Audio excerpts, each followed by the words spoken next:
It was supposed to be the happiest day of my life. My heart raced with excitement, my hands trembling as I held my bouquet.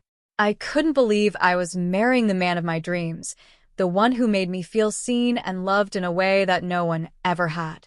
Today, I was stepping into a new chapter, a fresh start. But standing at the altar, with the eyes of everyone I had ever known upon me, I couldn't shake the feeling that something was wrong.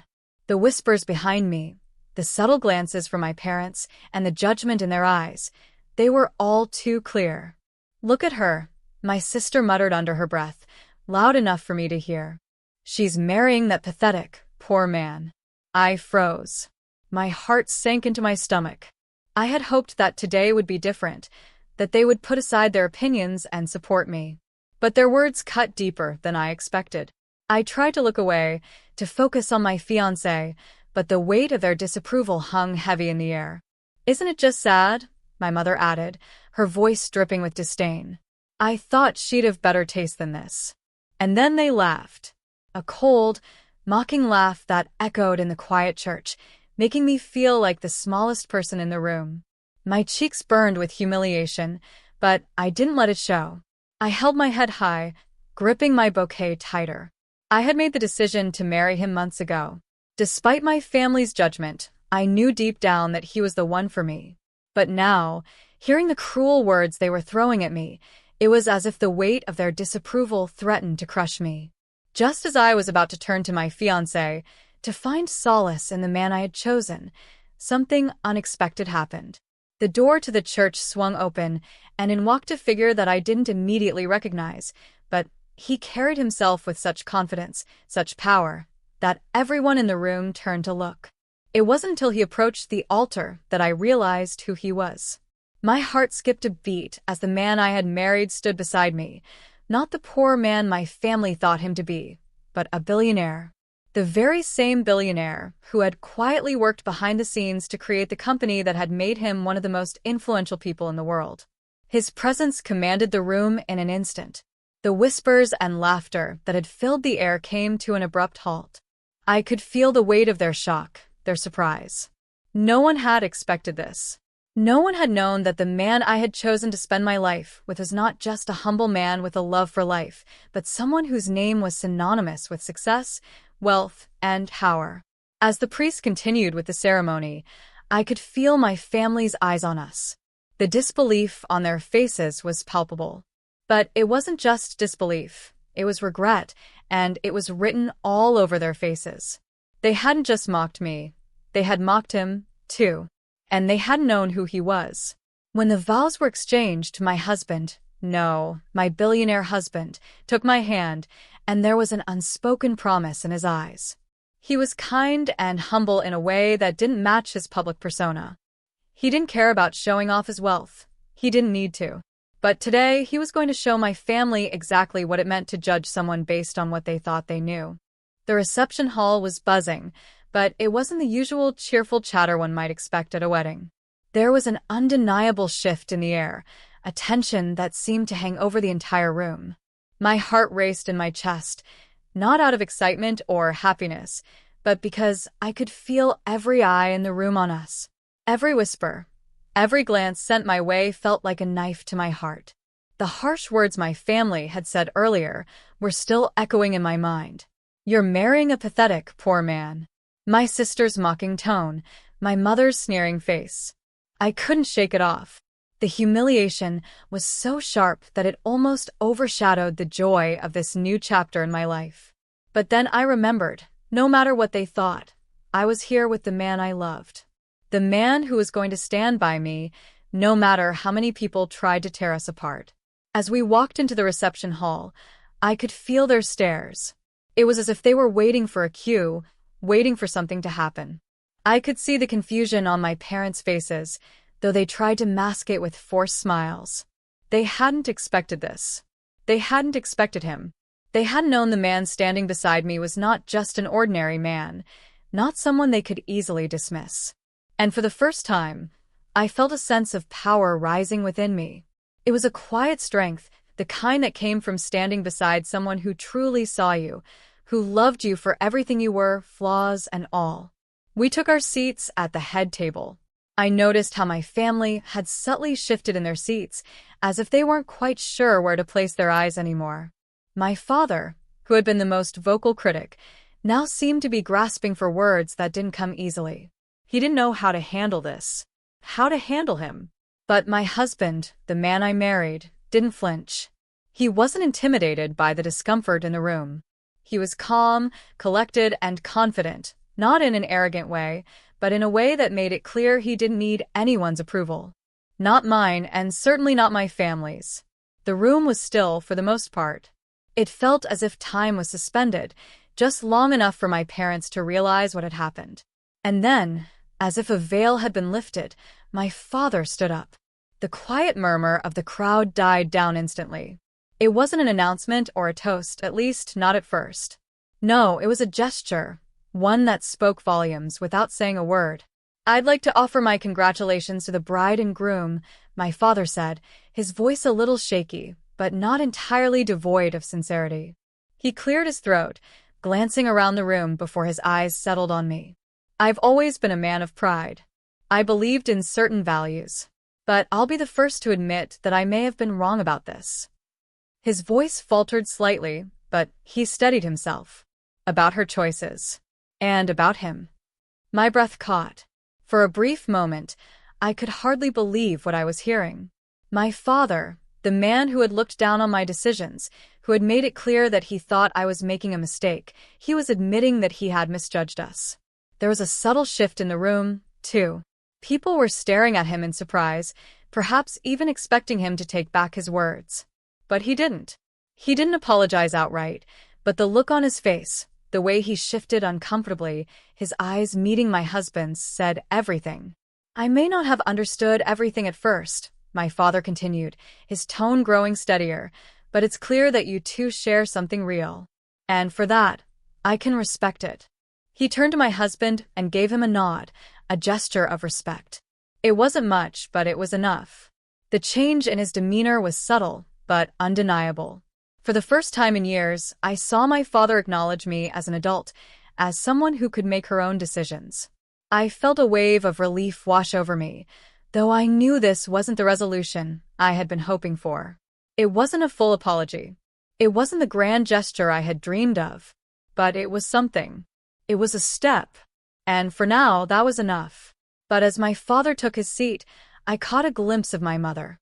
Her face was a mixture of confusion and reluctant acceptance.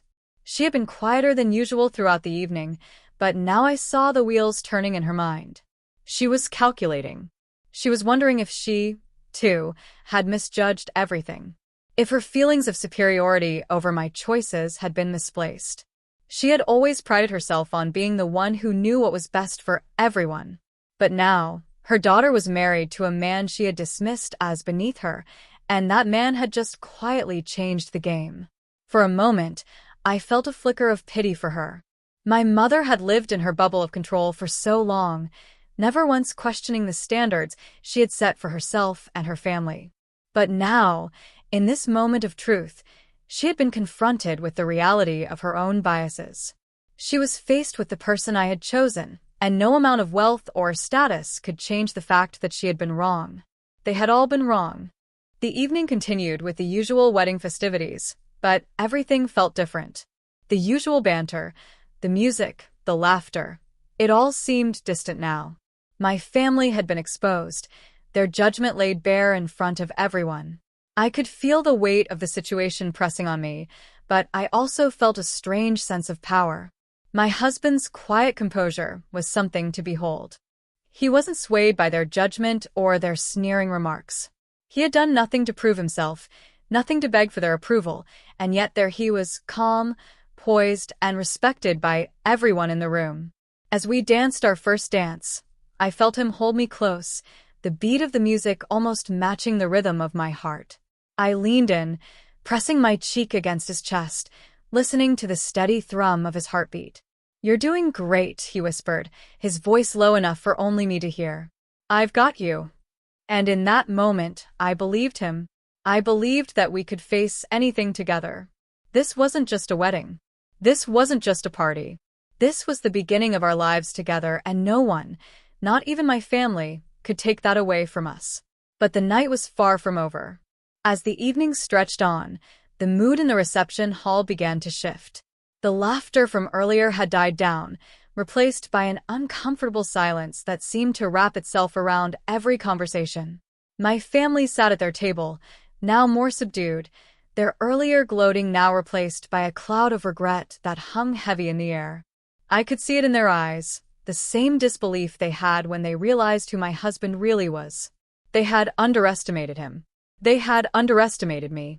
But it wasn't just about the shock of his wealth, it was about everything they had assumed about our relationship. They had thought me weak for choosing love over wealth, for choosing him despite what they believed he lacked.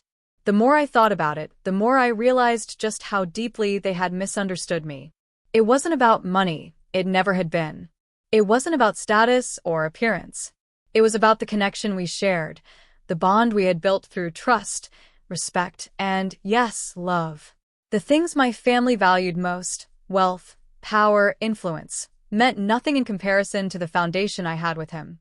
And yet, for so many years, I had allowed them to convince me that I needed to fit into their mold. I had allowed their opinions to shape my choices, even though deep down I knew they were wrong.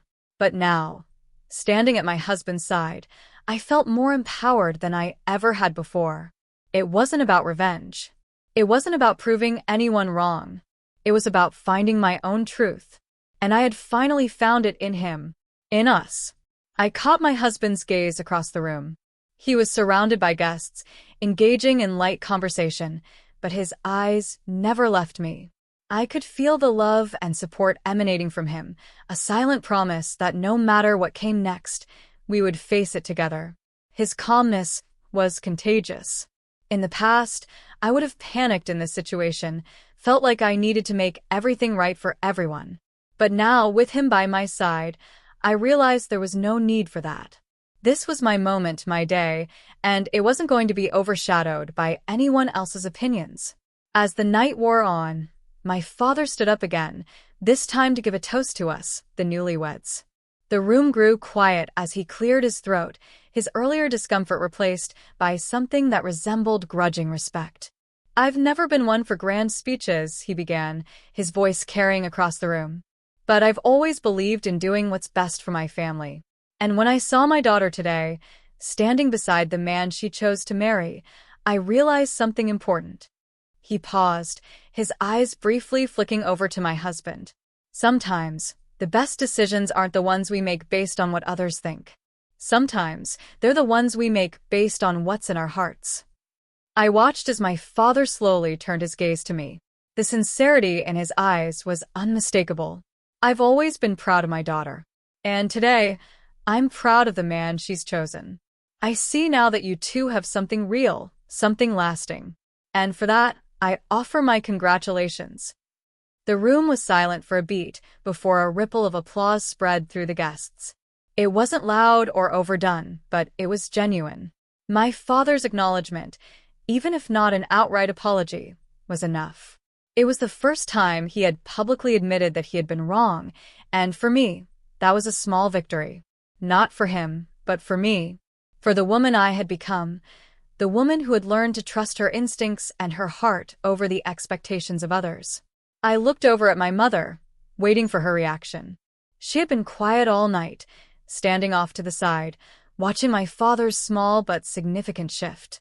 I could see the wheels turning in her mind, the realization dawning on her that perhaps she, too, had been wrong. She had always prided herself on being the voice of reason, the one who had kept the family together with her meticulous plans and expectations. But tonight, the truth had shattered her world, just as it had shattered my father's. She looked at me then, her eyes filled with something I couldn't quite place. It wasn't anger. It wasn't even disappointment. It was something more complex, regret perhaps, mixed with a sense of loss. Maybe she felt like she had lost control, lost the ability to mold me into the daughter she had wanted me to be. But as her gaze softened, I realized that this was a turning point. She, too, would have to come to terms with the reality that I wasn't the person she had tried to shape. I wasn't sure what would happen next.